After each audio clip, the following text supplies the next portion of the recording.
একাদশ শ্রেণীতে ভর্তির আবেদন শুরু হয়েছে, কিন্তু প্রথম দিনে সার্ভার জটিলতায় সকাল ৯টা থেকে সন্ধ্যা ৬টা পর্যন্ত আবেদন করা যায়নি। এতে ব্যাপক ভোগান্তিতে পড়ে শিক্ষার্থীরা। শিক্ষা বোর্ড বলছে সংকট দ্রুতই কেটে যাবে, সন্ধ্যার পর থেকে আর জটিলতা থাকবে না।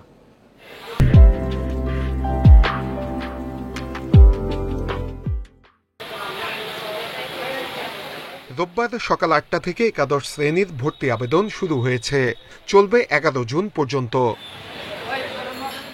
কিন্তু সার্ভার জটিলতার কারণে আবেদন শুরুর ১ ঘন্টা পরেই বন্ধ হয়ে যায়, ফলে ভোগান্তিতে পড়ে শিক্ষার্থীরা।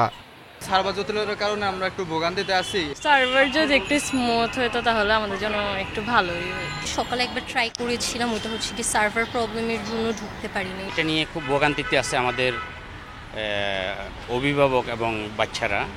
শিক্ষা বোর্ড বলছে সফটওয়্যারে পরিবর্তন আনায় এই জটিলতা তৈরি হয়েছে। এতে নির্দিষ্ট সময়ের মধ্যে আবেদন শেষ না হলে সময় বাড়ানো হবে।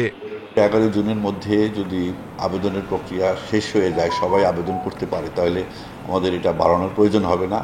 তারপরে যদি এই সময়ের মধ্যে কেউ আবেদন করতে না পারে, তাহলে সেক্ষেত্রে আমরা আবার এটা বাড়ানোর চিন্তা ভাবনা করব। রাজধানীতে বাংলা মাধ্যমে কলেজে ভর্তি ফি সর্বোচ্চ ৭,৫০০, ইংরেজি মাধ্যমে ৮,৫০০ টাকা।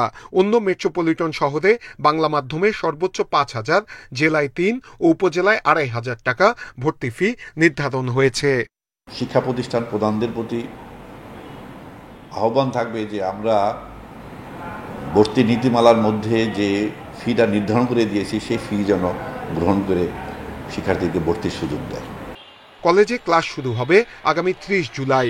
কলেজ কর্তৃপক্ষ বলছে ক্লাস চালুর সব প্রস্তুতি নেওয়া হচ্ছে।